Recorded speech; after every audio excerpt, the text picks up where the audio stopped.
આગળ વધીએ ચેપ્ટર 4 માં ખાસ કરીને ગતિમાન વીજભાર પર ચુંબકીય ક્ષેત્રને લીધે લાગતું બળ F બરાબર Q કૌંસમાં V ક્રોસ B હતું. અહીંયા V સફિક્સમાં હું D લઈશ, એને કહેવાય ડ્રિફ્ટ વેગ. આ વેગ એ વાહક તારમાં ઇલેક્ટ્રોન માટે લેવું તો એને ડ્રિફ્ટ બોલીશું. માત્ર એકલો વીજભાર હશે તો આપણે એને V કહીશું. હવે પ્રવાહધારિત તાર ઉપર લાગતું ચુંબકીય બળ. નેક્સ્ટ પોઈન્ટ, પ્રવાહધારિત તાર પર લાગતું ચુંબકીય બળ મેળવો. આજનો આપણો પોઈન્ટ છે પ્રવાહધારિત તાર ઉપર લાગતું ચુંબકીય બળ. તો આવો કોઈ તાર છે જેની લંબાઈ L છે, 8 છેદનું ક્ષેત્રફળ A છે. એ ક્ષેત્રફળ અને L લંબાઈનો કોઈ તાર છે અને આ તાર એ પ્રવાહધારિત છે. I એ વિદ્યુત પ્રવાહ છે. હવે ખાસ કરીને આ તારમાં ઇલેક્ટ્રોન્સ કેટલા હોય કે આ તારના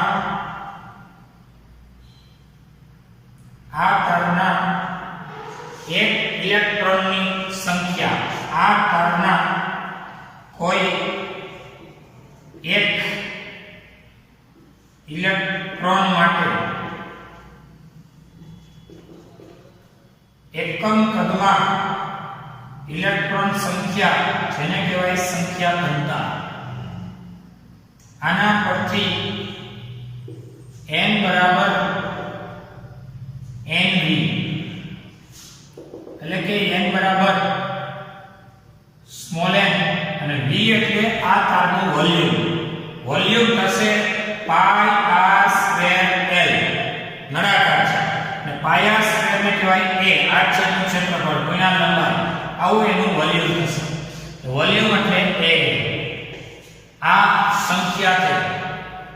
તો એક ઇલેક્ટ્રોન માટે તમે n આટલું વિચારો. વીજભાર 1 કુલમ હોય, એને બદલે આપણે q વીજભારની વાત કરીએ તો q વીજભારની કણ માટે એ શું થશે? એ q બરાબર n into e થશે. એટલે કે આ સંખ્યા છે આ તારના એકમ કદમાં ઇલેક્ટ્રોનની સંખ્યા. એક મિનિટ, L લંબાઈનો તાર છે, I માં પ્રવાહ છે, કદ થાય આ પાઈ r સ્ક્વેર l એટલે કે n. આ તારના ઇલેક્ટ્રોન માટે એકમ કદમાં ઇલેક્ટ્રોન સંખ્યા ક્યાં? તો કે એકમ કદમાં. આનું નામ હું તો કે સંખ્યા ઘનતા. એટલે n બરાબર nv થશે. n નો n, v એટલે l. આ ઇલેક્ટ્રોન સંખ્યા મળી. ઇલેક્ટ્રોન સંખ્યાને વીજભાર વડે ગુણી નાખો એટલે કુલ વીજભાર મળે. બંને બાજુ q વડે ગુણી નાખો, બંને બાજુ e વડે ગુણો, વધુ સારું. e વડે ગુણો તો આ ne અને આ થઈ ne a l. બંને બાજુ સ્મોલ e વડે અને ne એટલે કહેવાય q. તો q બરાબર ne a l અને આને નંબર આપી દો 2 અને ne બરાબર q થઈ. એના માટે જવાબદાર અહીંયા કારણ લખું, q બરાબર ne કૌંસમાં કહેવાય ક્વોન્ટમીકરણ. આવું કારણ કૌંસમાં લીધું વીજભારનું ક્વોન્ટમીકરણ. આ થયા એના વીજભાર. એટલે કે આ તારના ઇલેક્ટ્રોન એટલે કે વીજભારો, આ તારમાં રહેલા વીજભારો માટે સંખ્યા ઘનતા પરથી સંખ્યા મળી છે અને સંખ્યા મળી અને બંને બાજુ વીજભારના પ્રાથમિક એકમ સ્મોલ e વડે ગુણો એટલે કુલ વીજભાર મેળવો અને Q ટોટલ કહેવાય. Q ટોટલ એટલે કુલ વીજભાર મેળવો. તો હવે આ કુલ વીજભાર ઉપર લાગતું બળ, હવે ચુંબકીય ક્ષેત્રમાં ટોપિક લ્યો, પ્રવાહધારી તાર ઉપર લાગતું ચુંબકીય બળ. હવે આ તારમાં પ્રવાહ પસાર કરવાને કારણે જે કાંઈ વીજભાર ગતિશીલ છે એટલે કે હવે ગતિશીલ વીજભાર ને કારણે ઉદ્ભવતો પ્રવાહ અને ગતિશીલ વીજભાર દ્વારા પ્રવાહનું નિર્માણ અને આ પ્રવાહ દ્વારા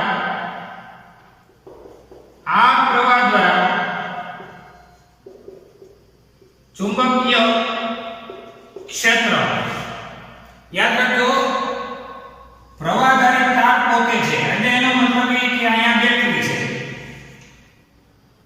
અને આ પ્રવાહધારી તાર પર લાગતું ચુંબકીય બળ ભણવા જાવ છો તો એના વીજભારો મળી ગયા. આ પ્રવાહ દ્વારા ચુંબકીય ક્ષેત્ર ને લીધે કેપિટલ Q વીજભાર પર લાગતું બળ F બરાબર Q કૌંસમાં V ક્રોસ V અને આને કહેવાય VD, ડ્રિફ્ટ અનુભવ છે. વીજભાર એક કણો કેપિટલ Q ની અંદર જે કાંઈ Q બરાબર E ની હોય એ બતાય. તો હવે F બરાબર કેપિટલ Q એટલે NEAL,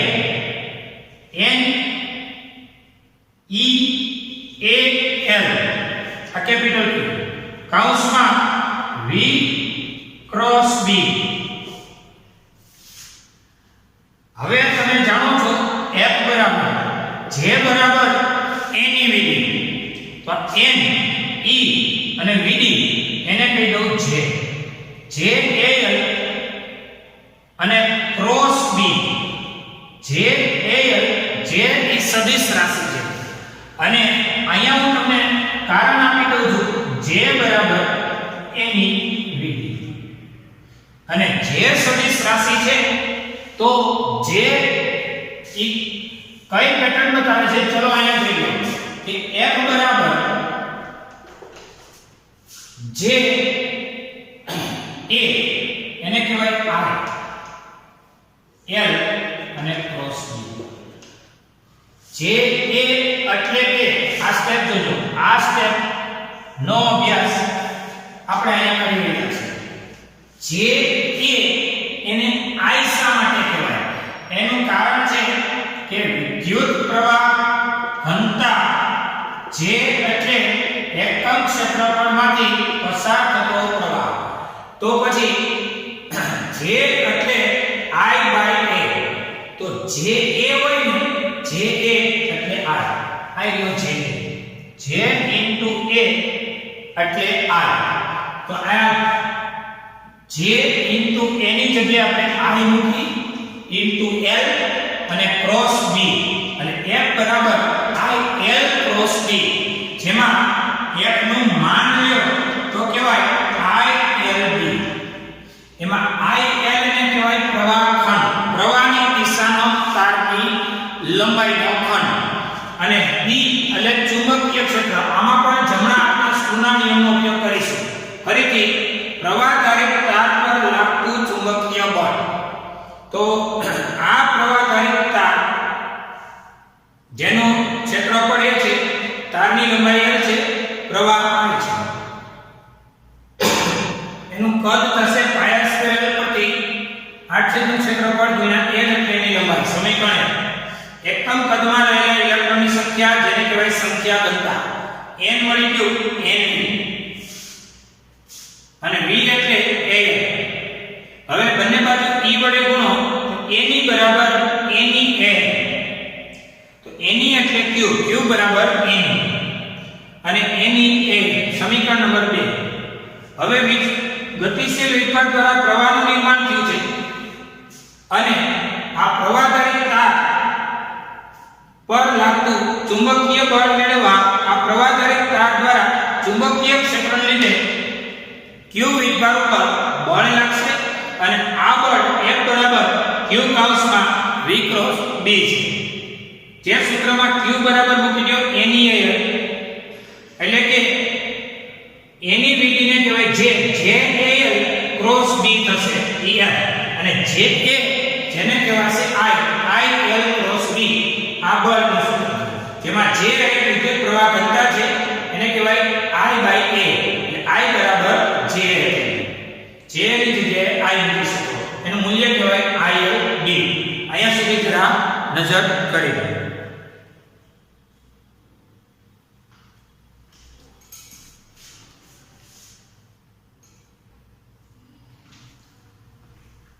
આ સૂત્રમાં તમે સમીકરણ નંબર આપણે 3 આપી દઈએ.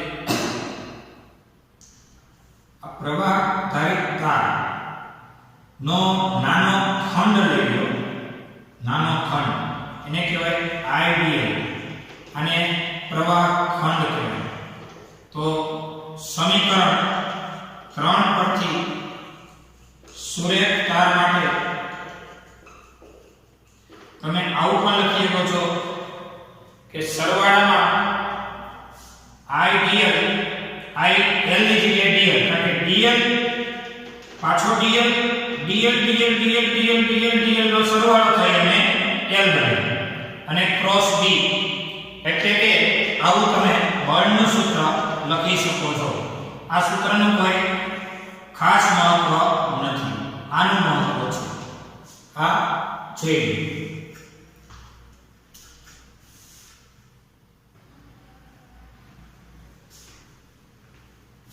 चलो उदाहरण 4.1 200 ग्राम बळनो सळियो छे m बराबर 200 ग्राम 1.5 मीटर लंबाईनो छे l बराबर 1.5 मीटर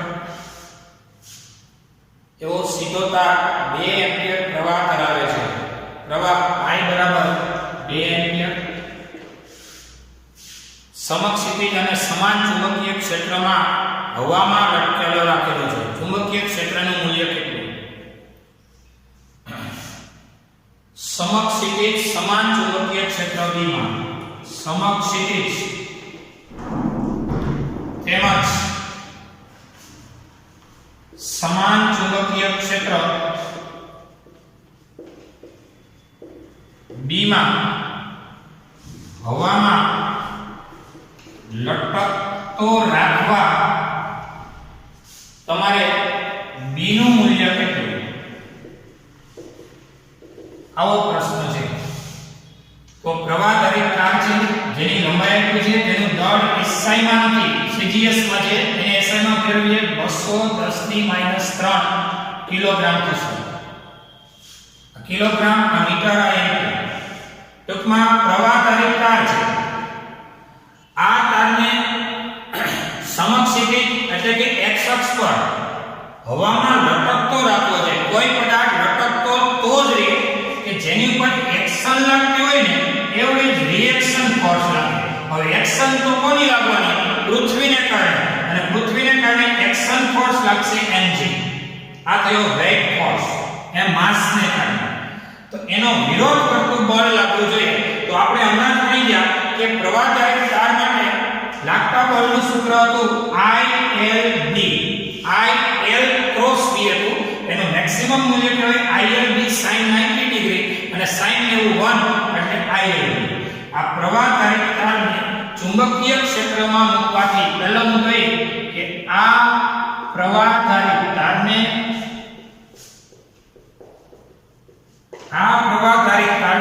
ચુંબકીય ક્ષેત્રમાં મૂકવાથી લાગતું બળ F બરાબર ILB IL ક્રોસ B. હમણાં ટોપિક ગણી ગયા હતા ચુંબકીય ક્ષેત્રમાં પ્રવાહ ધારિત તાર પર લાગતું બળ. તો તો એ છે IL ક્રોસ B. હવે આ તાર પર પૃથ્વીને લીધે લાગતું ગુરુત્વાકર્ષી બળ F બરાબર mg. હવે વાત રહી આ તારને લટકતો રાખવો છે, એટલે કે એક્શન એવું રિએક્શન પૂરું પાડવું છે, તો કહેવાય સંતુલનની શરત પરથી જેટલો ILB છે ને એટલા જ મૂલ્યનું mg પૂરું પાડવું પડે. ILB એક્શન તો mg એનું રિએક્શન ફોર્સ. તો આમાં તમારે જરૂરી એવું ચુંબકીય ક્ષેત્રનું મૂલ્યની ગણતરી કરવા, દાખલામાંથી ચુંબકીય ક્ષેત્ર B કેટલો હોય આ ગણતરી પૂરી કરવાની છે. ચુંબકીય ક્ષેત્ર B, તો B ને સૂત્રનો કરતા બનાવો mg/IL. B બરાબર m તમારા 200 ગ્રામ, જેનું મૂલ્ય આપ્યું નથી તો 10 9.8 એટલે હાલે. પ્રવાહ 2 અને L 1.5. આ ગણતરી કરો, જે મળે એ તમારો ફાઇનલી આન્સર. આ છે આ 2 બીટા અને 3 10 ની -3 આવ્યો. હવે વધે છે આ 2 કેન્સલ થઈ ગયા. 1 ભાગ્યા 1.5 0.6666 0.666 એટલે કે B બરાબર 0.67 ટેસ્લા આવું ચુંબકીય ક્ષેત્ર લાગુ પાડવું પડે. તો કેવડું ચુંબકીય ક્ષેત્ર પ્રવાહધારિત તાર ઉપર લાગુ પાડવું?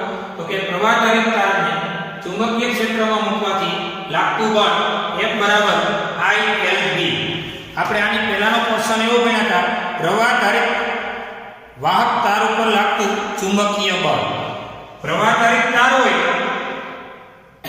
એમાં ચુંબકીય બળ કેટલું લાગે? તો એ છે ILB. I પ્રવાહ છે, L એ લંબાઈ છે તારની, B એટલે ચુંબકીય ક્ષેત્ર છે. એટલે આ બેને સરખાવતા અહીંયા સુધી જોઈ લો.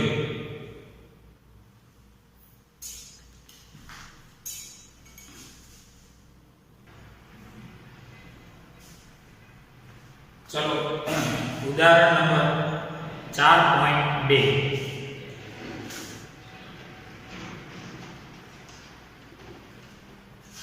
એવું કીધું છે આકૃતિ તમને આપેલી છે.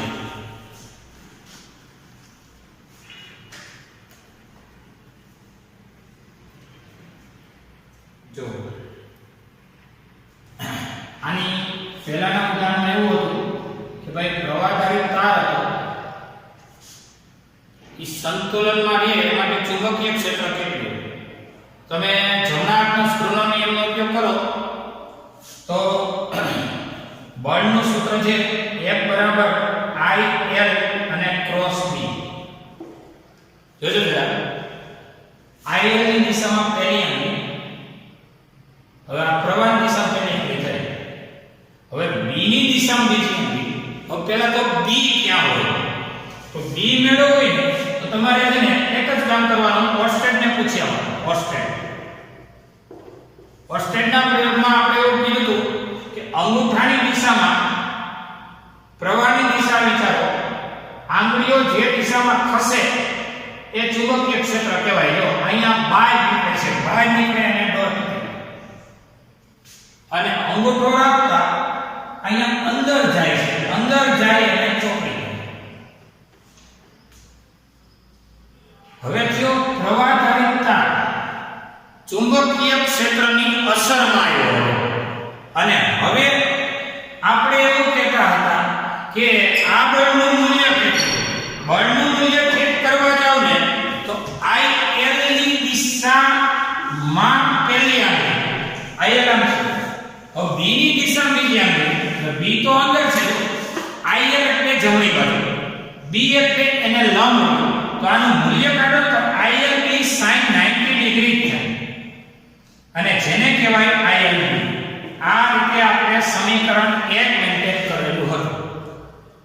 એવું કીધું હતું ઉદાહરણમાં કે ભાઈ પ્રવાહદાયી તાર છે, એટલે આપણે ડેફિનેટલી વિચારો ભાઈ પ્રવાહદાયી તાર તો ઓસ્ટેટના નિયમ પરથી અંગૂઠો પ્રવાહની દિશામાં રાખતા અહીં જોઈ શકો છો આંગળીઓ ઉપરના ભાગમાં બહાર આવે છે, એ જ આંગળીઓ અંગૂઠો પ્રવાહની દિશામાં રાખતા નીચેના ભાગમાં અંદર જાય છે. અંદર જાય તો ઉથલી, બહાર આવે તો ડોટ. એટલે આ આકૃતિ પરથી આ ચુંબકીય ક્ષેત્રની દિશા મેન્ટેન થઈ. હવે પ્રવાહની દિશા જમણી બાજુ એને લંબ ચુંબકીય ક્ષેત્ર તો થીટા થઈ ગયો 90 ડિગ્રી અને sin ને 1 એ મૂલ્ય થઈ ગયું F બરાબર ILB. એટલે આને તમે 1 કહેતા હતા અને બીજું મૂલ્ય હતું F બરાબર mg. આને તમે 1 અને 2 ને સરખાવતા હતા કારણ કે પરિણામી બળ શૂન્ય એનો મતલબ એ થયો કે જ્યાં સ્થિર હોય ને એ સ્થિર રહે. નેટ ફોર્સ એ 0 થવો એટલે એક્શન ફોર્સ જેટલો જ રિએક્શન ફોર્સ લાગુ પડવો. આ વાતથી તમારા ઉદાહરણ 1 ની જરા તમને માહિતી આપી એ જોઈ લો.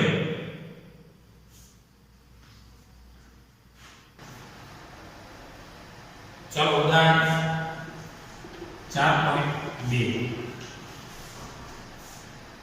ચુંબકીય ક્ષેત્ર ધન y અક્ષને સમાંતર. આકૃતિ જોઈ લો. આ x અક્ષ આકૃતિ આપેલી હોય ને એટલે સીધી કોપી મારવાની થાય. x એને લંબ એવી y અને એને લંબ એવી z.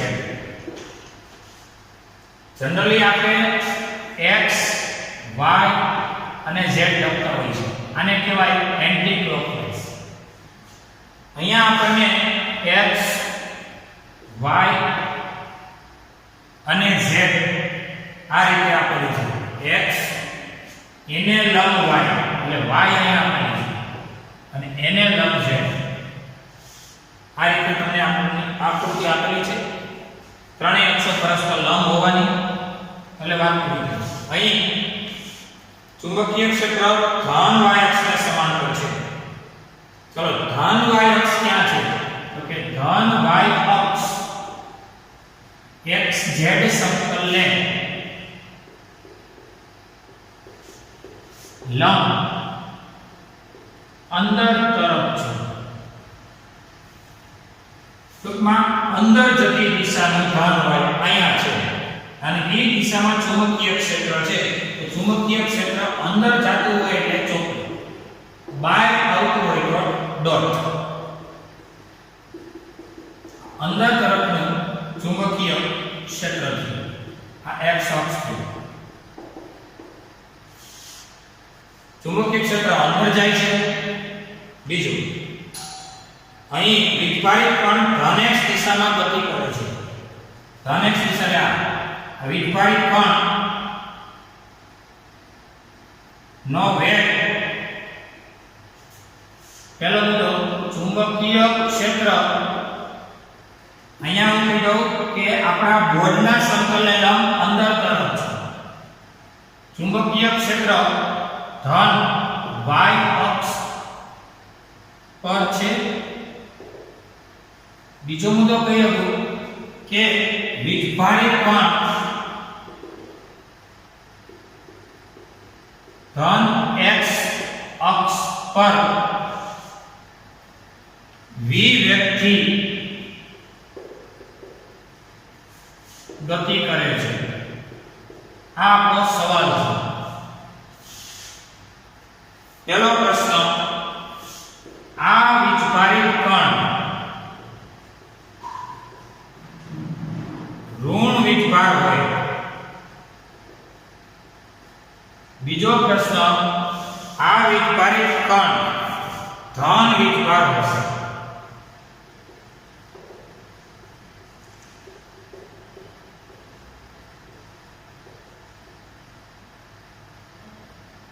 આ વીજભારિત કણ ઋણ વીજભાર હોય તો લોરેન્સ બળની દિશા કઈ? એવો સવાલ છે. અને આ વીજભારિત કણ ધન વીજભાર હોય તો લોરેન્સ બળની દિશા કઈ? આ આપણા બે સવાલ છે. હવે સામાન્ય રીતે આકૃતિ આપેલી છે, બોર્ડમાં પૂછાય છે, આપેલી છે. ચુંબકીય ક્ષેત્ર અંદર જાય છે, વીજભારિત કણ આ જમણી બાજુ જાય છે. આ વીજભારિત કણ ઋણ વીજભારિત તો લોરેન્સ બળની દિશા છે. આપણે લખશું લોરેન્સ બળ. જરા જો લોરેન્સ બળ F બરાબર Q કૌંસમાં E વત્તા V ક્રોસ E. આ બળનું સૂત્ર છે. આ બળના સૂત્રમાં વીજભારિત કણ અહીંયા ઋણ છે, Q ની જગ્યાએ ઋણ છે. તો પછી F ગણાશે ઋણ Q કૌંસમાં E વત્તા V ક્રોસ B. હવે V ક્યાં છે ને B ક્યાં છે તો અહીં આકૃતિમાં તમને કોઈ ઇલેક્ટ્રિક ફિલ્ડનો ઉલ્લેખ કરેલ નથી. તમને એમ કીધું છે ચુંબકીય ક્ષેત્ર આમ છે, વિદ્યુત ક્ષેત્રનો કોઈ ઉલ્લેખ કરેલ નથી. એટલે અહીં ઇલેક્ટ્રિક ફિલ્ડ 0, કારણ કે ઇલેક્ટ્રિક ફિલ્ડ કઈ ચર્ચામાં જ નથી. તેથી F બરાબર Q આ 0 નથી લખતો, સીધો V ક્રોસ E. હવે આ બળની દિશા નક્કી કરવા માટે સમીકરણ 1 પરથી જમણા હાથના સ્ક્રૂના નિયમથી F વેક્ટર ની દિશા, જો જમણા હાથના સ્ક્રૂનો નિયમમાં વેગની દિશામાં પહેલી આંગળી,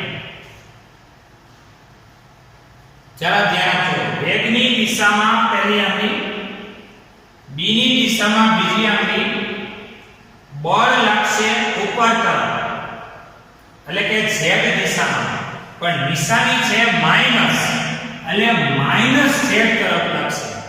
ફરીથી v ની દિશામાં પહેલી આંગળી, b ની દિશામાં આ પહેલી b, આ પહેલી આંગળી, આંગળી નંબર 1, આ બીજી આંગળી b ની દિશામાં બીજી આંગળી. જોઈ લો આ કયું અંગૂઠો એ બળની દિશા, આ થઈ બળની દિશા. આ પહેલી આંગળી એ વેગની દિશા, બીજી આંગળી એ ચુંબકીય ક્ષેત્ર B ની દિશા. આ પહેલી આંગળી છે, આ બીજી આંગળી અને આ અંગૂઠો, આ પ્રથમ આંગળી, આ બીજી આંગળી. બોર્ડમાં આવી પહેલી આંગળી, બીજી આંગળી, અંગૂઠાની આકૃતિ દોરવાની નથી. આ તમારી જાણકારી માટે છે. આ બધું માત્ર જાણકારી, આ માત્ર જાણકારી માટે છે. પહેલી આંગળી આ, બીજી આંગળી આ, અંગૂઠો એ બળની દિશા, આ થયો અંગૂઠાની દિશા. યો તો હવે કઈ બળ કઈ દિશામાં લાગે? આને પહેલા કોણ થાય? z ક્યુ. આ તો f ની દિશા એ z દિશા ની માઈનસ હોવાથી શું કહેવાય? વિરુદ્ધ દિશા. અને z દિશાની વિરુદ્ધ એટલે કે ફાઇનલ કહેવાય. અહીં બળની દિશા ઋણ z અક્ષ પર. આ તમારો આન્સર છે. બળની દિશા ઋણ z અક્ષ પર રહેશે. એકવાર ફરીથી આકૃતિ આપેલી છે. ચુંબકીય ક્ષેત્ર અંદર જાય છે, દિશા અહીં અમારી છે. વીજભારિત કણ x દિશામાં જઈ રહ્યો છે. આપ જોઈ શકો છો વીજભારને q કહેવાય અને ઝડપને v કહેવાય. આકૃતિ જ આપેલી છે. પછી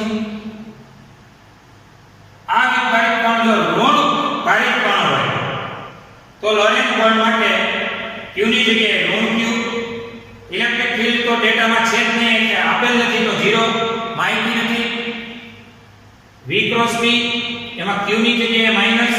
સમીકરણ 1 પરથી જમણા હાથના સ્ક્રૂના નિયમમાં વેગની દિશામાં પહેલી આંગળી, ચુંબકીય ક્ષેત્રની દિશામાં બીજી આંગળી, પહેલી આપણી અંગૂઠો બળની દિશા બળ હાથ પણ કઈ બળનો એક કહેવાય. આ બળનો એક પણ અહીંયા પાછું માઈનસ છે એટલે f ની દિશા એ z અક્ષ સાથે પણ એની વિરુદ્ધની છે એટલે કહેવાય ઋણ z અક્ષની દિશામાં.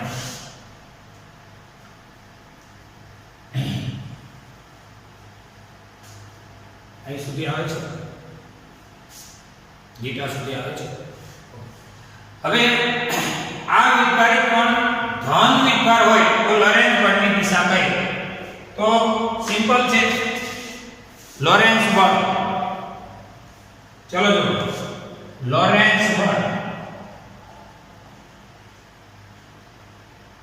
F બરાબર અહીંયા ધન q ઋણની જગ્યાએ ધન કૌંસમાં E વત્તા V ક્રોસ B. અહીં ઇલેક્ટ્રિક ફિલ્ડ એ 0 લેવાનું છે જેમાં અહીંયા લીધું અને એમાંય કે હવે એવું થાય કે F બરાબર q કૌંસમાં V ક્રોસ B થશે. પહેલાથી વિરુદ્ધ મતલબ ઋણ z ને બદલે હવે શું થાય ધન છે. તો ગણતરી છે એટલે કરીએ. વેગની દિશા પહેલી, બીજી દિશા બીજી અહીં સમજાય નિયમોમાં એ બળ લાગે ઉપર એટલે z એટલે આપણો અહીંયા પ્રોગ્રામ પૂરો થયો. અહીં બીજા કેસમાં અહીં બળની દિશા ઋણને બદલે ધન z અક્ષ પર. આ ધન z અક્ષ પર બળની દિશા છે, આ ઋણ z અક્ષ પર બળની દિશા છે. લોરેન્સ બળના સૂત્ર દ્વારા તમે જોઈ શકો છો. બસ આ આપણો સવાલ હતો, અહીંયા સુધી જોઈ લો.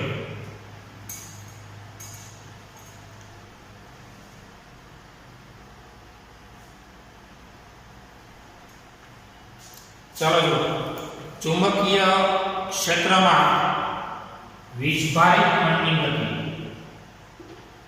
ચુંબકીય ક્ષેત્રમાં વીજભારિત કણની ગતિ. તો આવું કોઈ ચુંબકીય ક્ષેત્ર છે. અહીં કહેવાય બોર્ડના સમતલને લંબ અંદર જતી દિશાનું છે. ચુંબકીય ક્ષેત્ર અંદર જતી દિશાનું છે. અહીંયા વીજભારિત કણ છે જેનું મૂલ્ય છે q. આ q મૂલ્યનો વીજભારિત કણ v વેગથી એને આપણે અહીંથી મોકલવાનો છે. ક્યાં?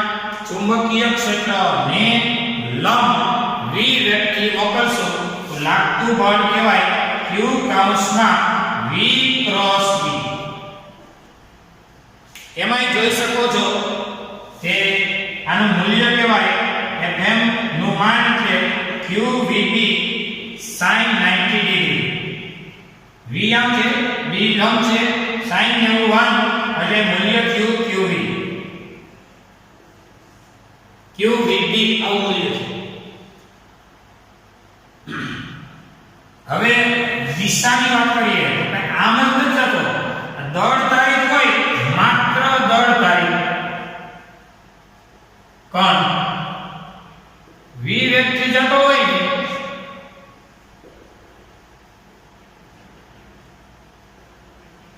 તો કેવાય જાય છે તો જાય પણ અહીંયા તો વીજભારિત કણ છે અને આ વીજભારિત કણ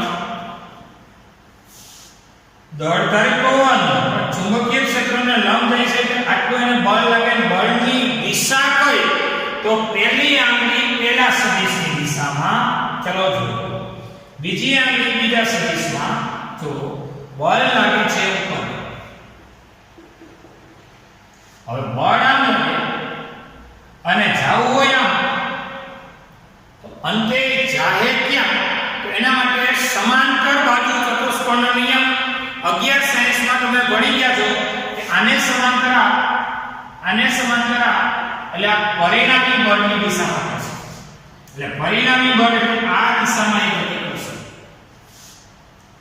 અને દરેક વખતે આ વીજભારિત કણ એ આવી પરિણામી બળની અસરને કારણે એનો ગતિમાન એ આવો વર્તુળ ગતિમાર્ગ થશે. ફરીથી વીજભારિત કણ ને ચુંબકીય ક્ષેત્રને લંબ વિવેગથી ગતિ કરાવો ત્યારે બળ લાગે છે. જમણા હાથના સ્ક્રૂના નિયમ પરથી બળની દિશા અહીંયા જો વેગની દિશા છે ને એ સ્પર્શકની દિશામાં થશે. આ બિંદુએ વેગ અને બળની દિશા છે ને એને લંબ છે આ બળ. અને આ બળનું નામ થાય કેન્દ્રગામી બળ. આ બળ કેન્દ્રગામી ગણાશે. કેન્દ્રગામી બળ એટલે કેન્દ્ર તરફ લાગતું બળ છે. જેનો વિરોધ કરતું બળ લાગશે કેન્દ્ર ત્યાગી બળ. એટલે કેન્દ્રગામી એટલો જ જો કેન્દ્ર ત્યાગી રહે તો આ વીજભારિત કણ એની ગતિ એ વર્તુળાકાર જાળવી રાખે છે.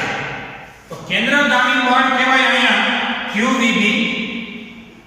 એની સામે કેન્દ્ર ત્યાગી બળ લાગશે એ ત્યાગી બળ લાગશે mv²/r.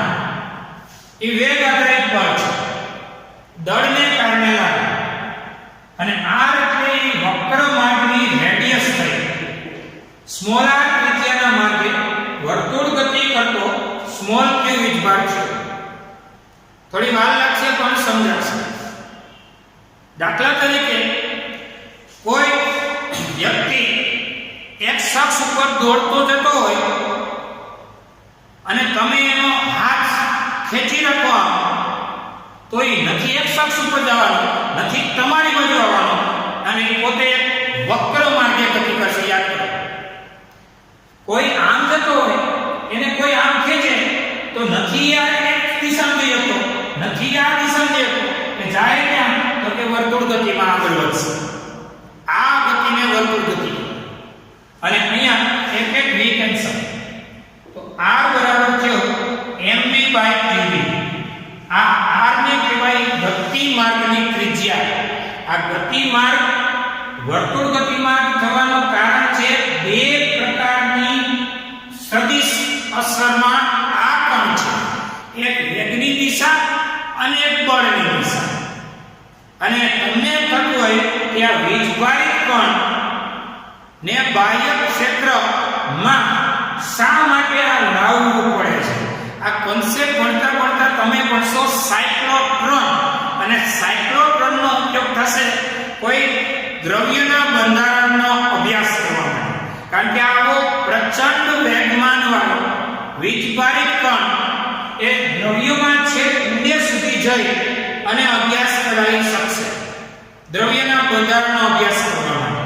એટલે આપણે ચુંબકીય ક્ષેત્રમાં વિદ્યુતભારિત કણને ગતિ કરાવો ત્યારે બળ લાગશે. સમીકરણ આ બળની દિશા જમણા હાથના સ્ક્રૂના નિયમથી તમને મળશે. વેગ નિયમ, b નિયમ એટલે બળની આ દિશા. અને આ બળ કેન્દ્ર તરફ મળશે. અને કેન્દ્રગામી બળ અને કેન્દ્ર ત્યાગી બળને સરખાવતા એ પરિણામે એનું રેડિયસ મળશે. આ જે કાંઈ ટોપિક છે એ 2 મિનિટ માટે જરા જોઈ લો.